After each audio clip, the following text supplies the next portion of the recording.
Então, eu estava falando ali das partes, o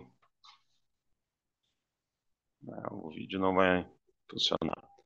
Estava falando das partes, nós temos o fatorizador, que é a empresa comercial especializada que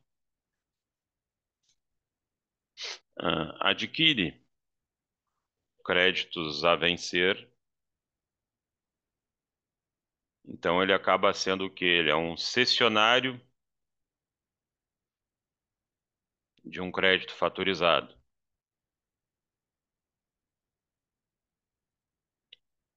Mas aí o que que acontece? Se tu for falar com o factoring e tal, dizer, tu é um comprador de cheque e tal, ele não vai se limitar a isso.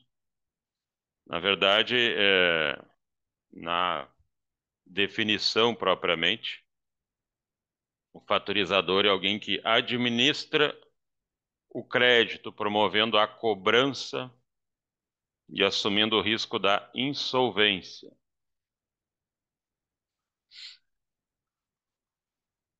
sem direito de regresso contra o cedente.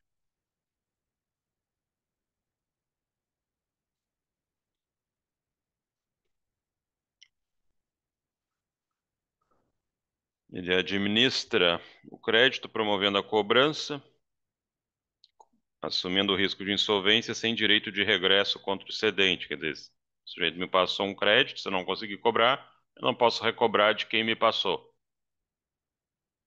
A ideia também do factoring é um facilitador dessas operações, porque eu posso ter a minha empresa e eu tenho meus cheques pré-datados, tenho meus valores a vencer e eu preciso também cobrar eles. Só que para eu cobrar eles, eu precisaria ter uma funcionária que cuidasse da cobrança. Eu precisaria ter uma funcionária que todo dia, toda semana, ligasse para clientes que têm valores a pagar para cobrar deles. Aí o sujeito não tem dinheiro agora e tem que negociar e tem que pôr para frente. Aí eu já não recebo aquilo que eu gostaria de receber agora. Então daqui a pouco eu já não tenho mais nenhuma funcionária, eu tenho que ter um setor de cobrança. E é mais investimento que eu tenho que fazer. Então, ao invés de eu fazer isso, que talvez seja uma coisa que eu nem consiga fazer, né? Tu pega aí uma pequena empresa, um pequeno empresário, eu começo a operar com factoring. Então, eu tenho lá minha loja de roupas, vem a cliente, faz uma compra a prazo, né? Pode ser que no uso do cartão de crédito, ok, eu vou receber aquela verba ali, o cartão de crédito vai ter a margem dele que vai descontar de mim, em cima do que eu tenho a receber, né? Mas daqui a pouco eu não consigo chegar nesse cartão de crédito, eu acho que a comissão deles é muito alta, então eu começo a operar com factoring. Então tudo que eu tenho a receber eu passo para esse factoring. E ele me passa o dinheiro, me passa menos do que eu tenho a receber e acaba assumindo todo esse papel de cobrança, né? Basicamente, todo mês eu tenho um capital de giro com ele, que ele me passa, em cima das operações que eu transmito a ele. E aí eu não me envolvo na cobrança. Porque quem vai apontar uma duplicata, um cheque lá no protesto, vai apresentar no protesto, vai deixar protestar, vai entrar daqui a pouco com uma execução, vai ser tudo factoring. Então é um serviço que eu não vou ter que me importar, porque eu já ganhei antes o valor. Claro que aqui eu estou dizendo que o factoring, ele não tem direito de regresso. Eu comprei um título por menos do que ele vale, se eu não conseguir ser pago, azar o meu. Na prática não é bem assim, né? Se tu trabalha com factoring, né, que todo mês te alcança um capital de giro, se algum daqueles títulos que tu passou ela não conseguir cobrar, o sujeito vai acabar repondo, né? Até porque senão ele não vai fazer operação contigo mês que vem, tu te torna dependente dele. Então, mas aqui tem uns 5 cheques que tu me passou, que somados dá R$ 2.000 e eu não consegui cobrar. Não, peraí que eu vou te repor. Porque se tu não fizer isso, mês que vem não vai ter.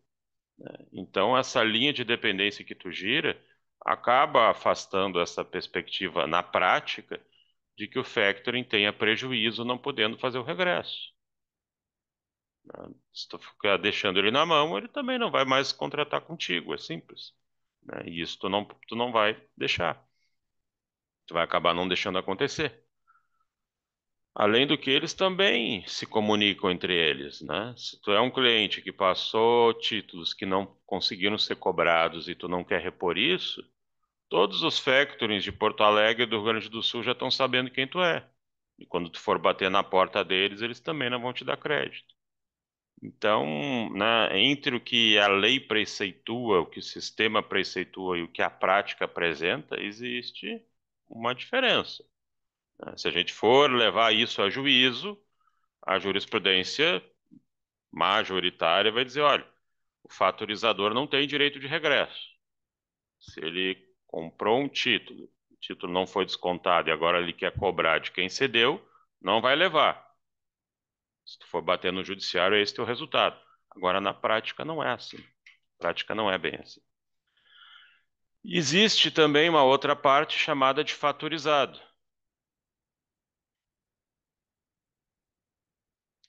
que é o sujeito, que é a, a empresa que se beneficia com o pagamento antecipado do título e acaba, então, se libertando dos custos de promover a cobrança disso, porque ele já passou esse crédito para outro, que é o fatorizador.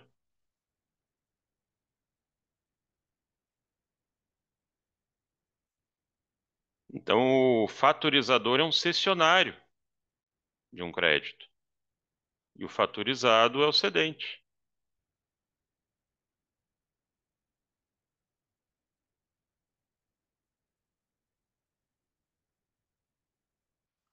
Mas quem é que acaba sendo, digamos assim, o elemento principal disso tudo aqui? É quem comprou um produto ou um serviço do fatorizado, porque é esse que vai pagar o crédito. Esse não está envolvido no contrato de factoring, mas ele é o elemento importante, porque ele que dá sentido ao factoring. É quem paga.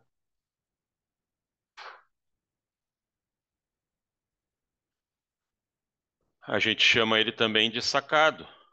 É contra ele que é emitido um título de crédito por uma dívida que ele contraiu.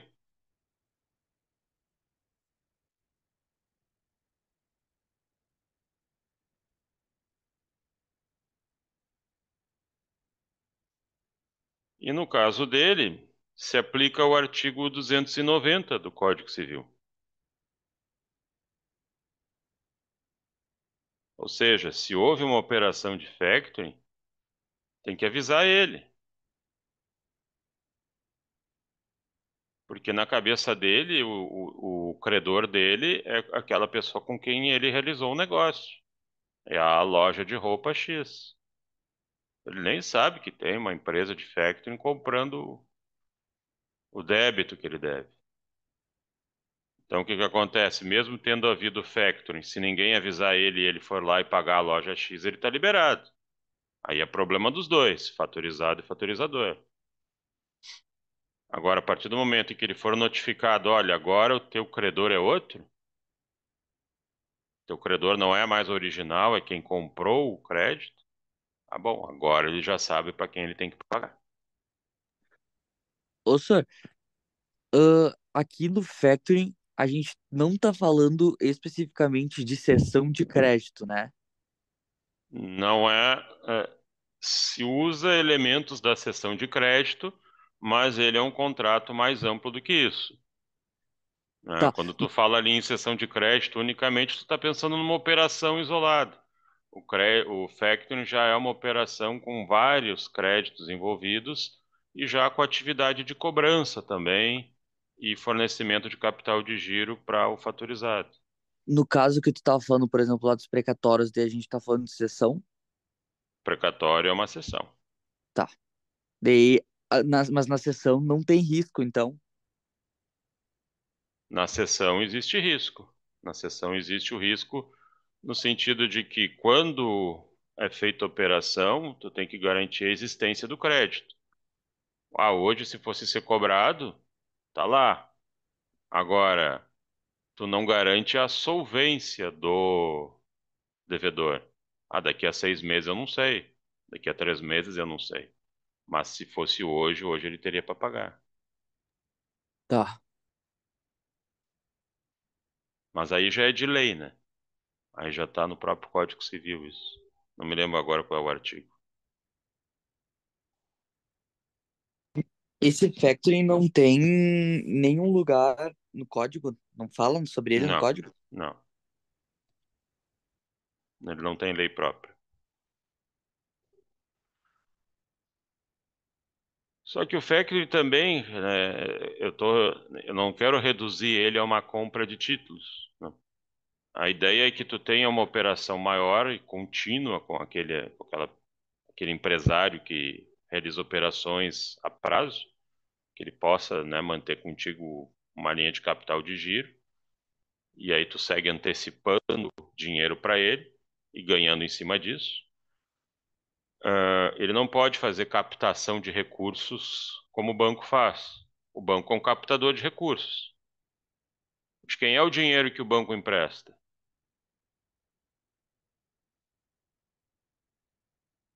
É o dinheiro do poupador, do correntista, correto?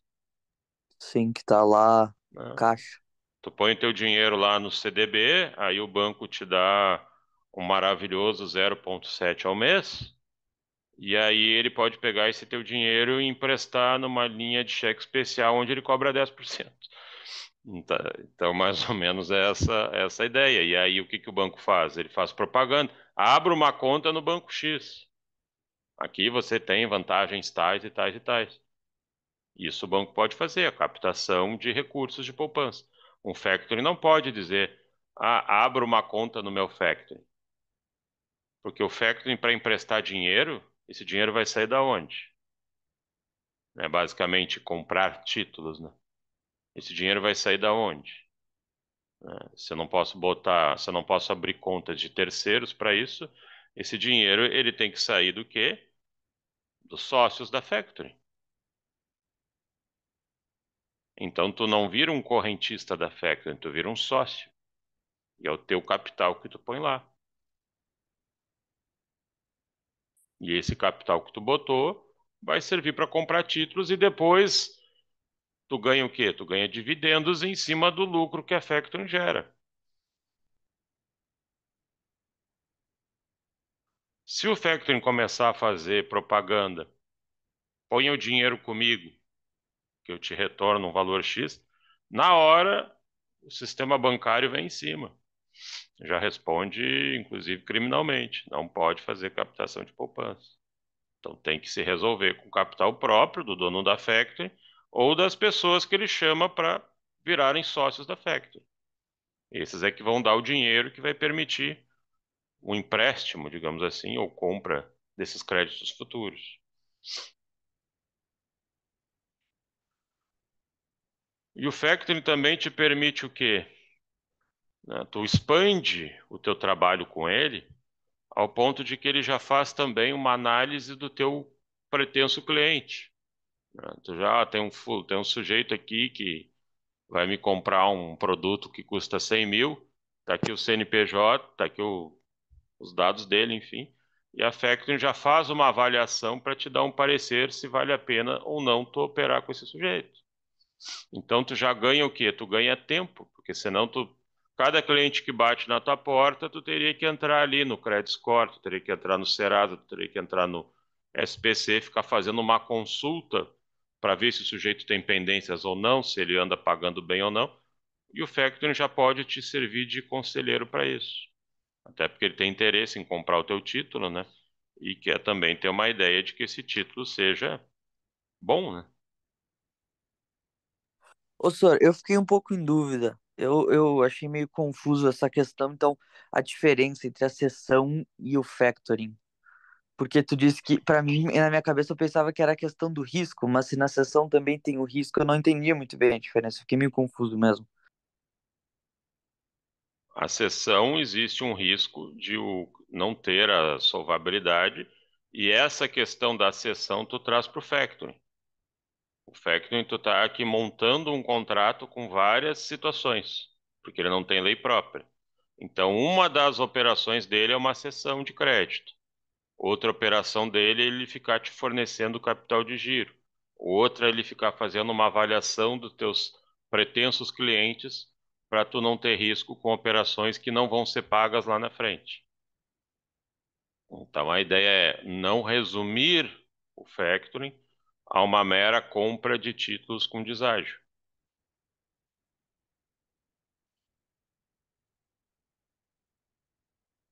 Bom, eu na minha cabeça eu tinha entendido que era isso, que era justamente a compra de títulos com deságio para ele poder, enfim, Essa é cobrar a lá na frente. essa é a figura mais sobressalente, mas o trabalho dele é mais extenso. Tá, mas né, com relação a essa compra com o deságio, em que ponto que vai se diferenciar de um banco quando a gente vai lá no banco e faz uma sessão de crédito para o banco e vende um crédito nosso para o banco? O Em banco que... opera com desconto bancário. E com desconto bancário ele pode se ressarcir contigo se ele não conseguir cobrar. A gente, já a jurisprudência pro FEX entende que ele não pode Ele não tem depois vir regresso. cobrar. Ah. Tá, e na prática, como é que tu falou que funciona mesmo? Que eu me perdi? Não, Tu na disse que. prática se tu opera comigo como factoring, e aí tu me passou um cheque, e aí eu vou cobrar, e esse cheque não é compensado, eu vou chegar para ti e vou dizer, olha, não rendeu. E dizer, ah, não, então tu comprou assim, azar o teu, o risco é teu. Eu vou dizer, tudo bem. Só que a próxima operação que tu quiser fazer comigo, eu não vou fazer contigo. Tá, e esses caras são pessoas sérias ou eles mandam matar caso isso não funciona? Não, o factoring é sério, a J não. Quer dizer, a J é sério, é mais sério. Porque o AJ ele manda te matar. O factoring não. Mas o AJ ele não vai te mandar te matar de cara, assim, porque se ele te matar, ele não vai ganhar nada. Primeiro ele vai começar te ameaçando, depois ele vai te dar uma surra, e depois, lá no final, talvez, se ele sentir que não vem nada, de repente ele manda te matar. Tu tem algum cliente que é agiota? Não, não faço defesa. Não faço defesa para agiota, assim, nunca tive essa experiência. Também não morro de vontade de ter ela. Mas até vou dizer, se eu tivesse um cliente que é J que me contrate para executar judicialmente, eu acho isso uma vantagem, porque eu estou ajudando ele a não virar um homicida. Então eu estou ajudando duas pessoas, a pessoa que poderia morrer e ele que poderia ir preso. E ainda ganha teus pila. E ainda ganho um dinheirinho. Mas não é um clima assim que. Não é uma situação assim que me chame assim a atenção.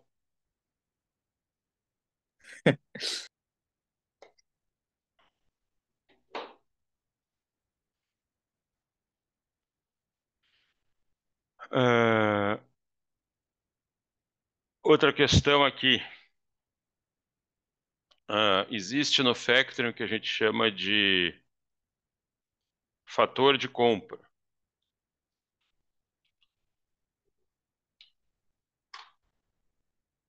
O que é o fator de compra? Como é que eu vou achar um valor para pagar o sujeito que me traz um crédito a vencer? Se eu quero ter uma empresa de factoring estruturada, né,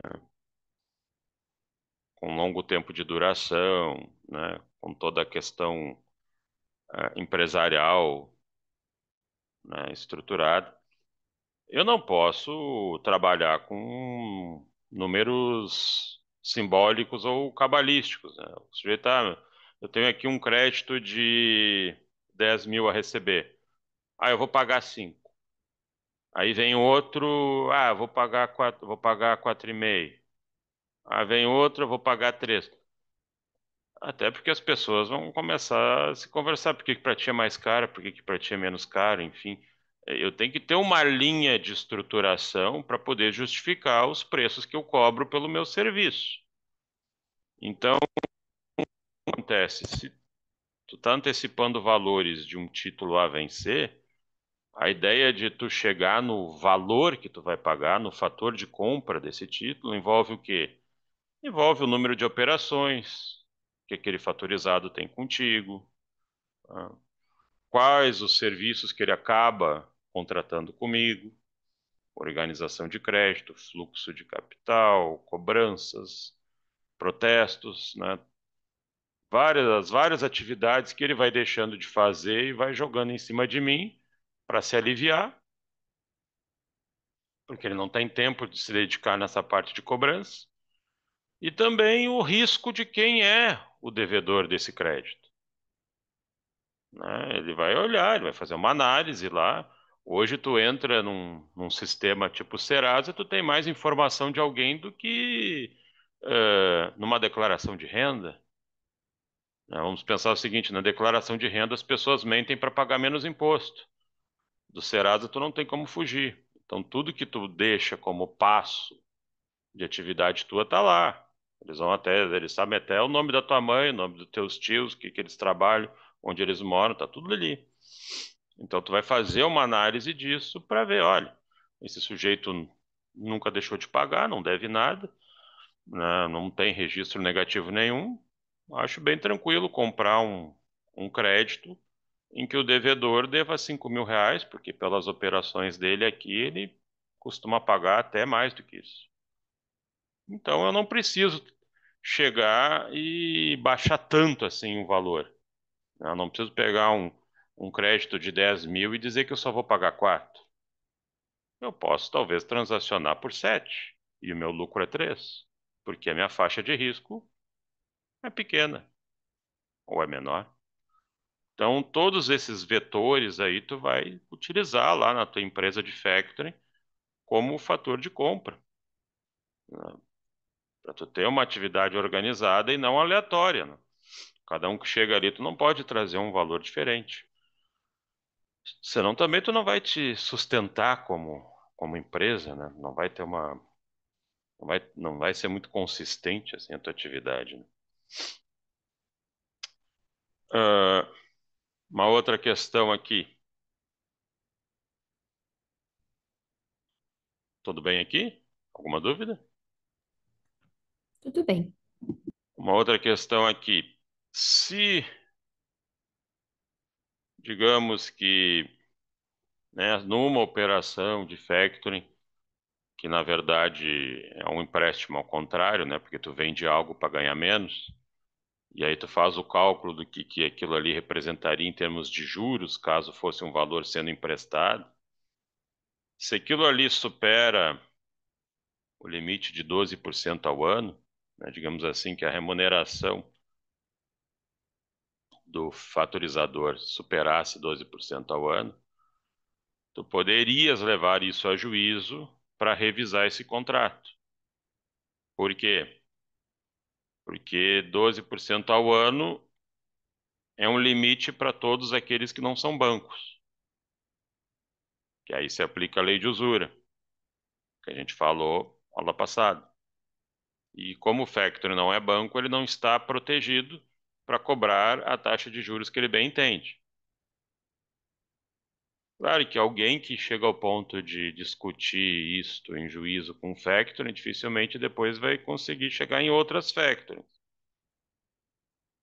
Eles se comunicam, mas tu até pode ter êxito se o fatorizador está te cobrando é um percentual muito alto.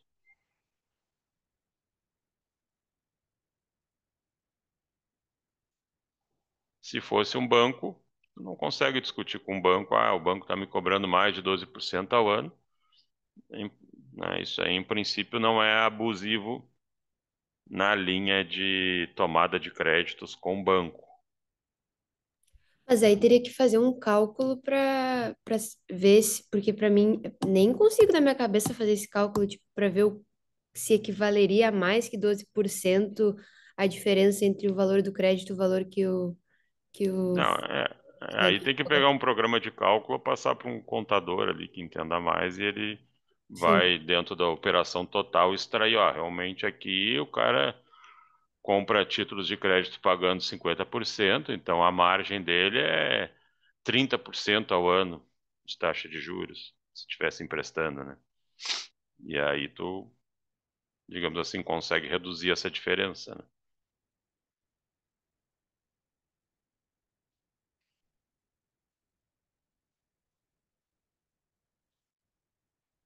Bom, e existe uma. Então a lei de usura não se aplica para factoring.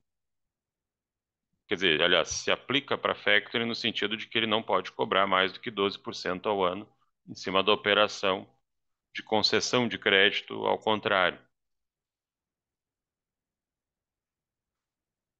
E existe uma outra forma de vida aqui.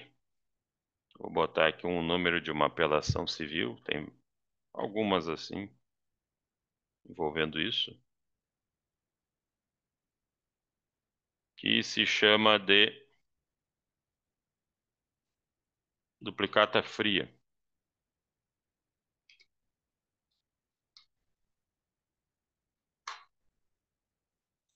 Botei ali um acórdão 7007-465-9806.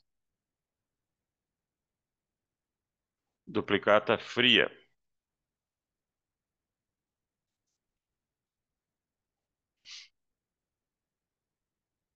O que será que é uma duplicata fria?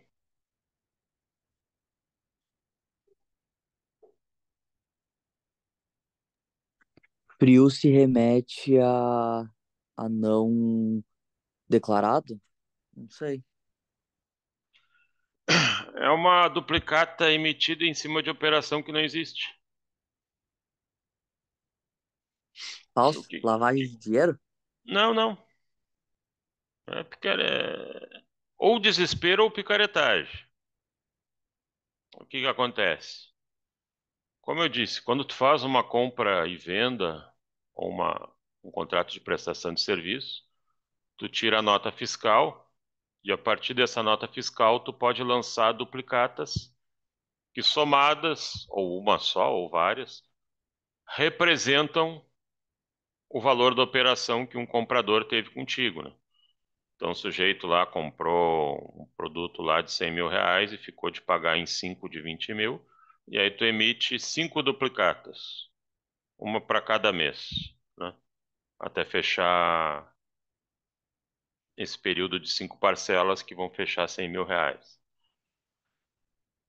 Só que aí tu não quer esperar os 5 meses, né? E aí tu negocia essas duplicatas com a Factoring e ele te antecipa esses valores e ela vai cobrando mês a mês. Ok. Só que aí tem o seguinte, aí tem o sujeito que é o empresário, e aí ele pega lá um nome, um CPF, um CNPJ de um coitado, que nunca fez contrato nenhum com ele, emite duplicatas que representam o nada. O sujeito nunca fez operação nenhuma e tu tá pegando o nome dele e o CNPJ e lançando duplicatas para fechar um valor X de uma operação que ele não fez. Aí tu chega lá no factoring lá e diz, ó, tá aqui a nota fiscal, tá aqui as 5 duplicatas que representam essa operação que tem que ser paga em 5 vezes. E o factoring te dá um dinheiro e pega essas duplicatas. Aí lá no dia do vencimento, não pagou, ele vai lá, aponta no cartório e daqui a pouco protesta. Protestou essas duplicatas. Aí protestando, isso vai bater lá no Serasa, um belo dia lá, um sujeito que teve nome CNPJ usados. Por que eu estou aqui protestado? O que é isso? Ele vai lá fazer uma pesquisa. O que é isso aqui? Factoring. Eu não devo nada para factoring. Enfim, faz uma análise e viu que alguém botou o nome dele num protesto de um título de uma dívida que ele nunca contraiu. Aí, obviamente, o que ele vai fazer? Ele vai entrar com uma ação para que seja declarada a inexistência da dívida.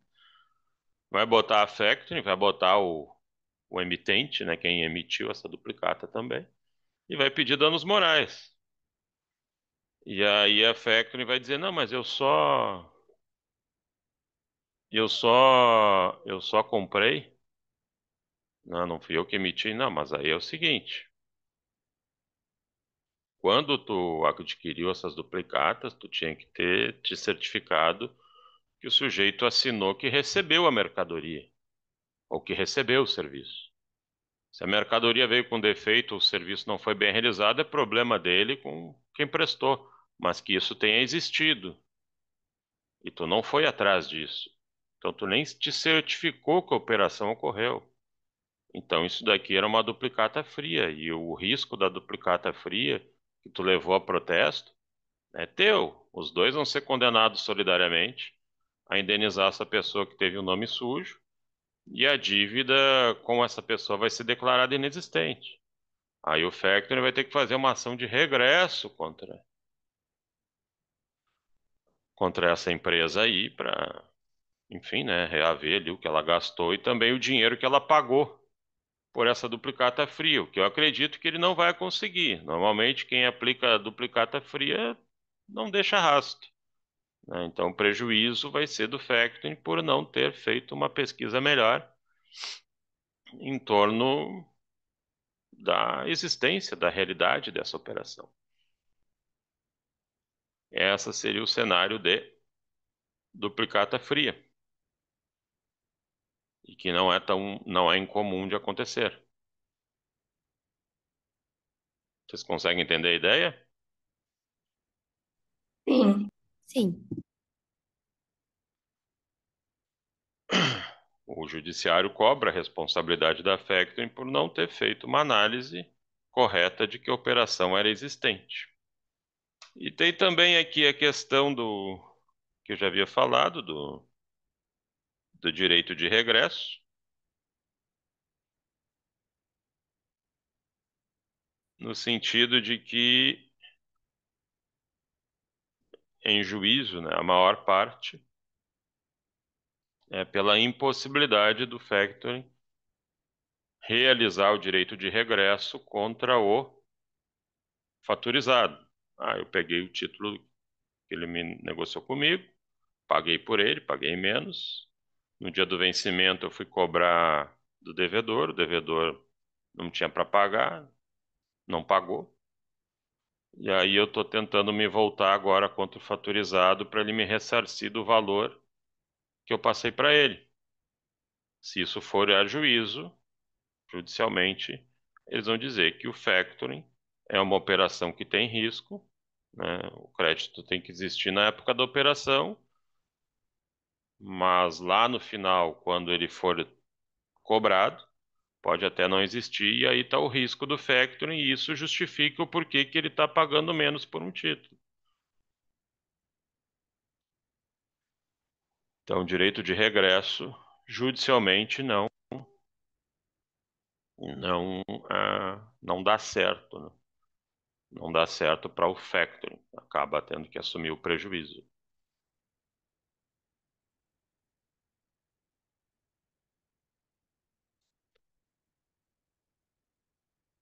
Alguma dúvida aqui, gente? Não. Bom, esse então era o nosso contrato até antes da prova, mas que não cai na prova. A gente ainda tem mais uns três ainda mais ou menos aí para ver, que a gente já está indo mais para o final do semestre. A prova vai sair presencial ou digital, de qualquer maneira. Se for digital, aí eu vou criar ali uma estrutura ali no Moodle, né, onde ela fica disponível e onde ela é entregue, né, vai ter perguntas aí objetivas também, alguma coisa dissertativa, né, nós fizemos aí exercícios aí para treinar também treinar bastante aí para ela. A gente tem vários contratos aí que incidem, né, nessa P1 e mais ainda para P2. E espero que pudesse ser presencial, mas se não for, também a vida continua no mundo digital. Só, vocês não têm até agora nada, nada, nada de informação. Para a semana que vem, não. Mas tu acha que a PUC vai se pronunciar sobre se vai voltar ou não? Ou tu Eu acha acho que que se ela, eu não. acho que ela ainda tem dúvidas. Acho que ela ainda tem dúvidas, ela está esperando ver como é que as coisas vão se resolvendo, né? Se até por coisa de risco de chuva, né? Aí tu pega e vamos fazer presencial, aí segunda-feira chove, aí vem todos os problemas de novo, alagamento, boca de lobo entupida, e aí já metade da turma já não consegue chegar. E não só no nosso caso, né? Em vários outros, né? Então não sei, eu acho que ela está bem resistente com a ideia de que o presencial possa ser uma realidade, né? Eu também, mas não Bom, posso dizer, né? Eu acho que a gente pode abrir infelizmente eu espero que tu esteja certo. Infelizmente eu espero que tu esteja certo. a gente vai ter que abrir um jogo de aposta, né? Uma bet chuvas. Vai chover, não vai chover? É, o problema é que agora diz que não vai chover, mas daí daqui a um pouco vai lá e muda toda a previsão do tempo por uma coisa que ninguém esperava. É. Porto Alegre tá bem, desde que não chova, não tem problema. O problema é quando chove. Antes já era um problema, agora é um tormento. Mas não sei ainda o que dizer ainda, não vou fazer apostas, né? Pode ser qualquer coisa. Não, mas quando eu te perguntei, tu acha que a PUC vai se pronunciar, ao menos, caso vá voltar certo? Não, com certeza. Só não sei quando o fará. Tá. Ela tá jogando no limite, né? Para ver como é que Porto Alegre vai se ajeitando. Eu acho que Porto Alegre tá um pouco devagar aí as coisas. Não É, tá muito. o trânsito tá um caos que nem pensa os colegas que tem que vir de ônibus de Canoas, por exemplo. Tem gente que vem de ônibus de Canoas. Pensa como é que fica, cara. Bah, tá louco. É papo de sair de casa às 4 da manhã pra chegar a tempo. Já melhorou um pouco, já melhorou, mas tem ainda trechos alagados, né? Não dá para contar. E se chover, volta a alagar de novo.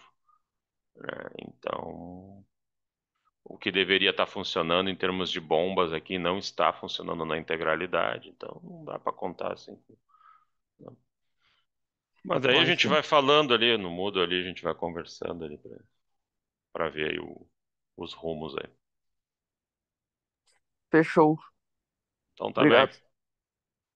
Um abraço a todos. Boa semana, bom resto de semana e segunda alguma coisa vai acontecer no mundo presencial ou digital em termos de prova.